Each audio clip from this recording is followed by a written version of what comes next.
If you have ever wanted to do an out-of-state hunt in hill country, but you don't even know where to begin from an e-scouting perspective, this video is for you.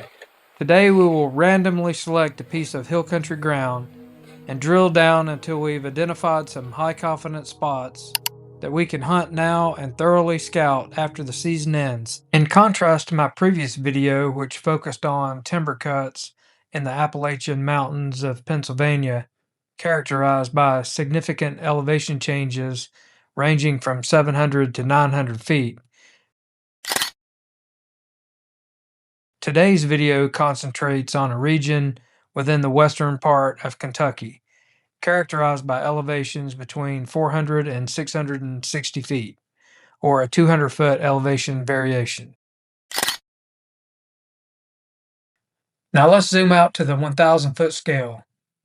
Let's identify what important features the terrain and landscape reveal. A main ridge extends from the southwestern corner, ascending to the northeastern region and beyond the screen's boundaries. Several secondary ridges descend from the main ridge. Each secondary ridge comprises its own secondary ridges, and there's countless numbers of these, which collectively converge towards the southern end of the map.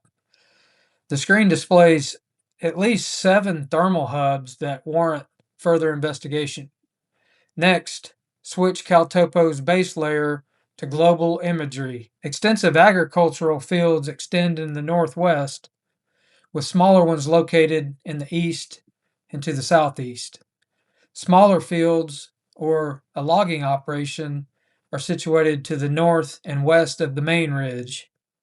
The main ridge is actually a road, which necessitates consideration. While the presence of the road is not entirely discouraging, considering the area's coverage of nearly 1,263 acres, private lands border significant portions of accessible public land throughout the country, so it's important to note that roads, private parcels along the boundary, and fields will influence our decision-making process on where to hunt. Therefore, we must conduct a thorough evaluation while conducting an e-scout from home. Our objective is to identify locations that not only align with topography, but also potentially offer a degree of distance from human pressure. Observing hunter activity upon arrival and during on the ground exploration will always be a possibility, which we need to identify multiple high probability spots. We'll need a plan A, plan B, C, D, and you get the point. The first thing I do when mapping a new area is switch to CalTopo's Global Imagery and map polygons, enclosing all the fields in the vicinity. I want these to show up on the shaded relief map so we can see where deer leave these fields, and more importantly, where they're likely to go once they enter the timber. Deer consume crops and all sorts of browse during spring and summer, and in years of acorn scarcity, they'll feed on forbs and anything green throughout the hunting season. When mapping a new area in the big woods or on a small WMA like the example here, we need to assess the terrain features and potential travel routes that lead to and from the agricultural areas. Even fallow fields or CRP attract deer, necessitating their inclusion on the map. Does care about the highest quality food they can find because all year they're either pregnant and need the nutrition or producing milk to feed their fawns. And where we find the does, we find the bucks, especially during the 3 phases of the whitetail breeding season: the pre-rut, peak rut, and post-rut. Next, I draw lines to delineate all the roads in the area. Since we know the boundary of this area is a drivable road, I'll just leave those in red around the perimeter of the area we are studying. The Map Builder Overlay is a tool you can turn on. I keep mine off when I'm making these videos to avoid burning spots, but most roads and hiking trail systems will show up on the map if we turn on the Map Builder Overlay.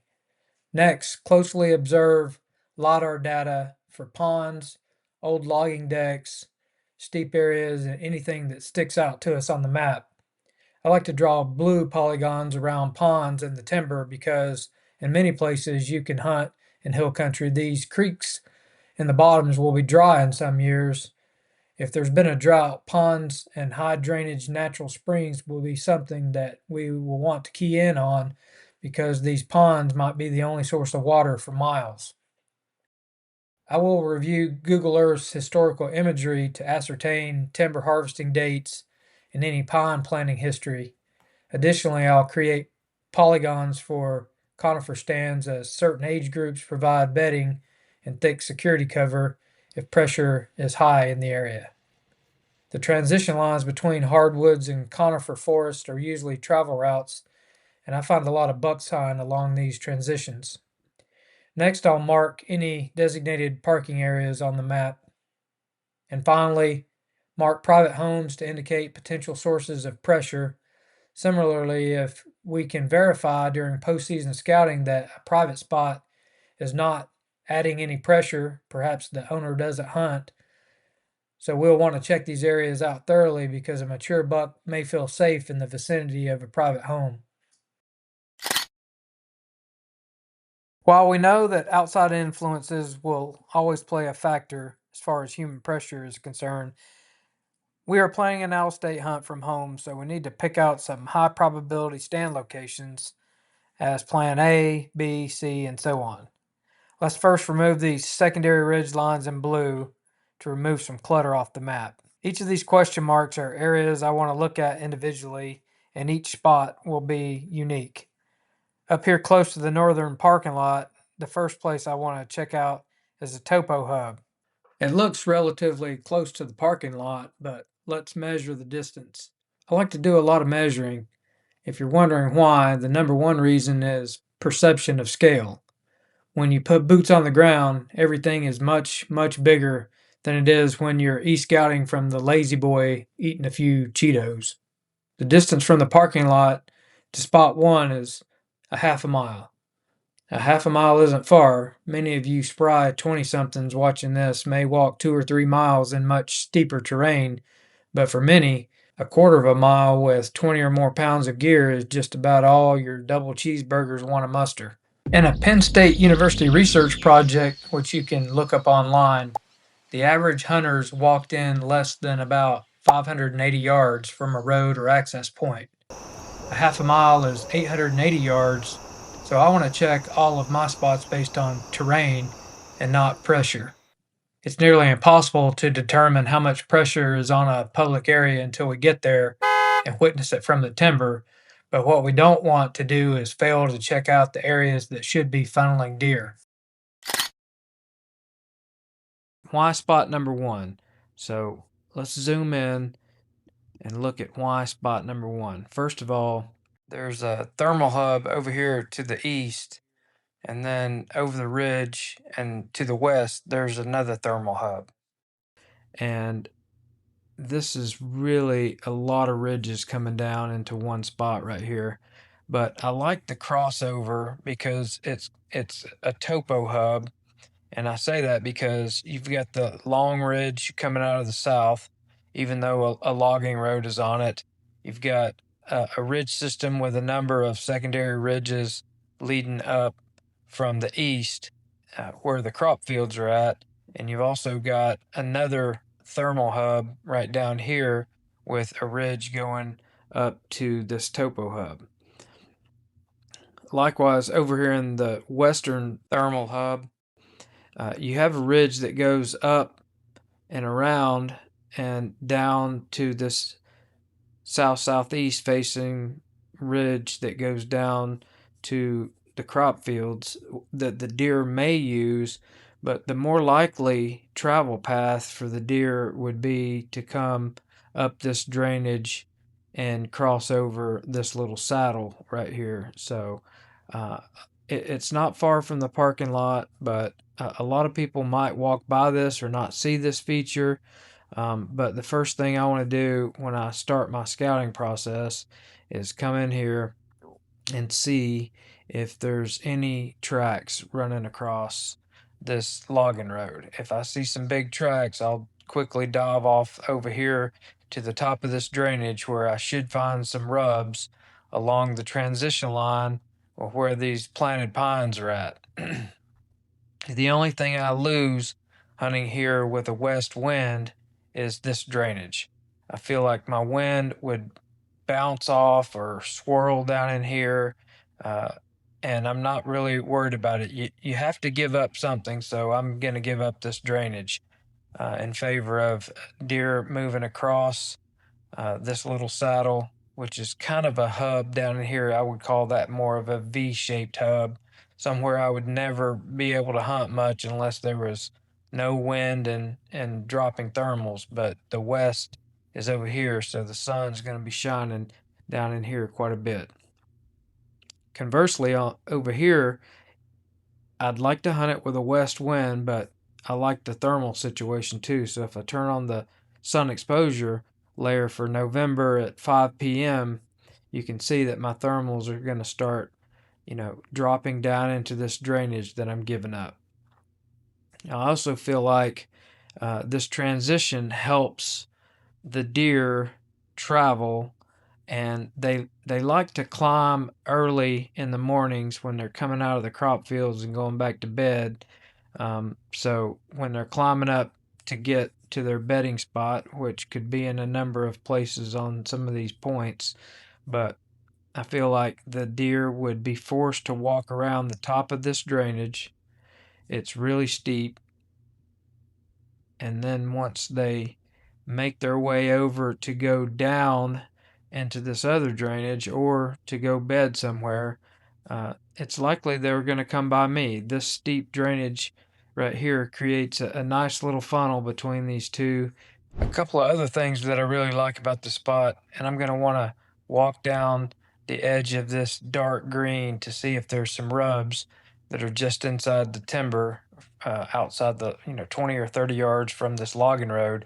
But what I see here is a faint little LiDAR trail going right down the ridge, from the saddle down into this V-shaped hub. There's also some LiDAR that's much heavier up here, which was likely once a logging road, but the deer are probably still using it, mainly does and young bucks and stuff like that. I'll probably hop up here and see if there's a rub or a scrape right on the edge of this point. I usually find scrapes there, especially when they're associated with a thermal hub situation down here in the bottom. And then another thing that I like about this is, especially on a morning hunt, I talked about the bucks maybe coming up this transition line. I'm going to walk out quite a ways out through this transition line to see if I find a scrape. There's some LiDAR right here. This is probably, you can see the outside edge of it right here. This is probably an old logging deck right here. It might be a real thick spot. And I like to hunt near thick spots because a lot of bucks will bed in these old logging deck thickets. A lot of trash trees grow back up in here if they don't, take care of it, or thin it out or burn it or something like that. But I'll check the ditch for rubs. Hopefully there's not a ton of traffic down here, and maybe we found a spot that doesn't get a lot of pressure, but I really like spot number one. For spot number two, we zoom in on this. I hope you can tell, but I've drawn some deer trails to save some time, and I've guessed at where I think maybe the scrape might be down here. I can turn on test number one, which is 1 to 2 degrees, and there's some pretty good blues in these areas. The scrape might be here. And typically, I'm guessing, before we go on these long trips. So if the scrape is actually right down here, I'll just adjust these trails. And, when you edit a trail, you can just pull it down to the new spot. So let's look at these trails. This is the trail that comes over from spot number one over the saddle and down into this V-shaped hub.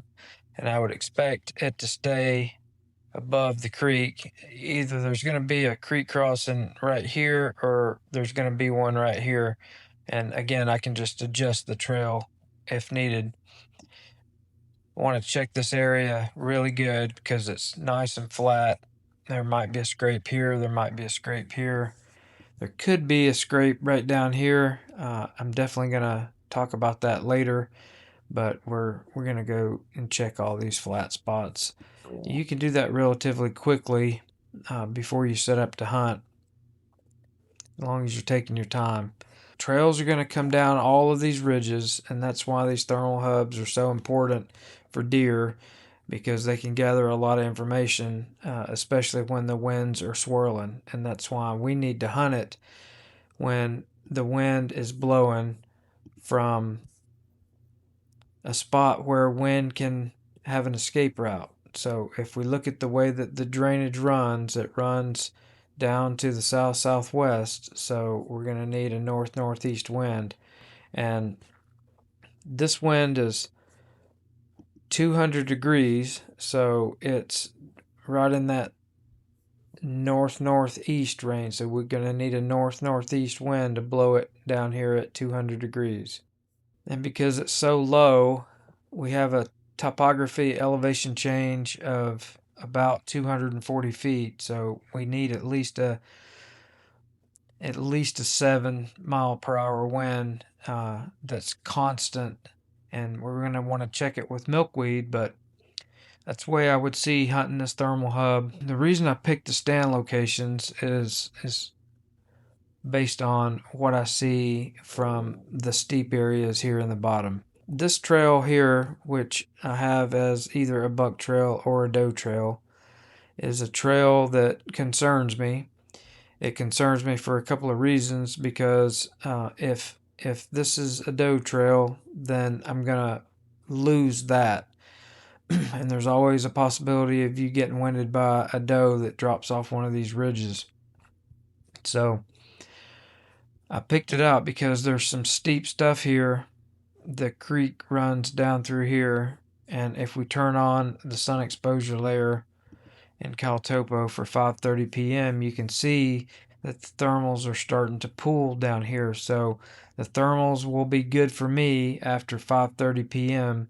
and that time is going to change when the clock shift to 4:30 p.m. So at 4:30 p.m. I'm going to want to be set up. I'll probably start, back down here about 300 yards and ease up into here around 4 p.m. so that I'm set up by 4:30.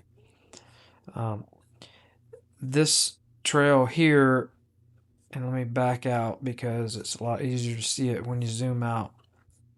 This ridge here, any buck that wants to smell one of the scrapes from a downwind perspective with any north wind really might cross down here. So we have to verify whether or not we have big signpost rubs, or maybe some rubs down here, or even a rub right on top of this drainage right here, and even on up to the top of the ridge, or might even be a scrape up here. So if there is a good scrape and some rubs, then I'm going to want to sit down here further to the south. I just think that the biggest of the big bucks are going to travel in a way that you would not expect them to travel. Most of the deer traffic comes off the ridges and down into the hub, and a lot of 2.5 year olds and 3.5 year olds will do that, but the older age class bucks might not. So this is a trail, the one that turns up to cross the creek up here, that concerns me as well, and I want to make sure that I do my due diligence to check this area before I set up upwind of where the deer are going to cross. And if he can smell this scrape from down here, then I'm going to hunt down here. So that's how I see that for spot number 2. So that does it for part 1 in this mini series. Stay tuned for part 2. I'll be back in 2 to 3 weeks after I finish up my annual hunting trip. Good luck out there, and I hope you have a great hunting season.